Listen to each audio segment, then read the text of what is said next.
Bom dia!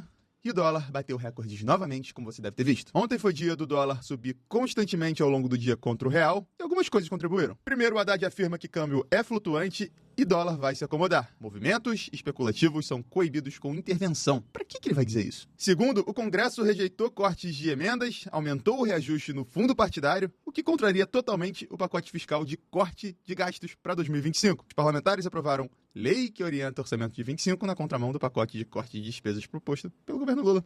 E aí, conforme ao longo do dia não foi tendo notícias sobre a votação que aconteceria ontem para passar sobre o corte de gastos, sem votos para a PEC, do ajuste fiscal, Lira encerra a sessão e retoma trabalhos na quinta-feira, ou seja, hoje. Pacote esse que, além da demora, ainda vem sendo desidratado, eu não sei ainda a magnitude de quão desidratado. Algumas reportagens dizem que não está tão desidratado assim, outras já ficam menos esperançosas, mas hoje, se votarem e aprovarem, a gente vai ter um pouco mais de detalhes sobre o assunto. E a votação começa, teoricamente, às 10 horas da manhã. E para completar a festa de ontem, o Fed cortou juros nos Estados Unidos, mas foi muito mais duro no comunicado, falando que vai precisar diminuir o corte de juros para o ano que vem, partindo de 4 cortes programados, ou pelo que o mercado esperava, o Fed esperava, para 2 cortes. Isso fez com que o dólar subisse no mundo e fosse difícil também para o nosso real. Para hoje, às 9h15, a gente tem intervenção do Banco Central vendendo até 3 bilhões de dólares. E olha como é que as intervenções funcionaram ao longo desse último mês, nesse gráfico que o Globo fez.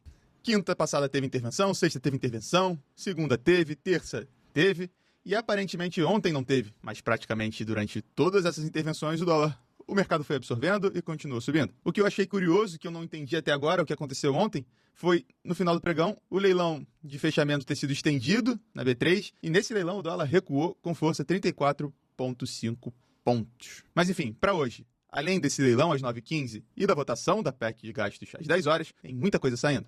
Primeiro, o relatório de inflação trimestral às 8 horas que o Banco Central vai divulgar e depois vai comentar às 11 horas. Galípolo e Campos Neto comentam. Além disso, para o resto do mundo, às 9 horas a gente tem decisão de juros na Inglaterra, que deve manter juros inalterados. 10h30, leitura final do PIB nos Estados Unidos e pedido de seguro-desemprego, como toda quinta-feira. Às 4 horas a gente tem decisão de juros no México, aparentemente é esperado corte de juros por lá, enquanto aqui a gente não para de subir. Tem inflação no Japão às 8h30 e às 10 horas da noite, bem depois que o pregão fechou, a gente tem decisão de juros na China para taxa de empréstimo de 1 ano e 5 anos. E agora pela manhã os mercados tentam subir, depois que ontem apanharam muito, com o Powell falando. S&P chegou a cair quase 3%, Nasdaq 3,5%, Dow Jones mais de 2,5%. Agora pela manhã a gente tem futuros do S&P subindo 0,48%, Nasdaq 0,45% e Dow Jones 0,42%. Na Europa, que já estava fechada quando a sangria começou nos Estados Unidos, cai mais de 1%. Petróleo praticamente de lado, ainda na casa dos $73. Minério de ferro cai quase 1%, abaixo de $102, 101,60.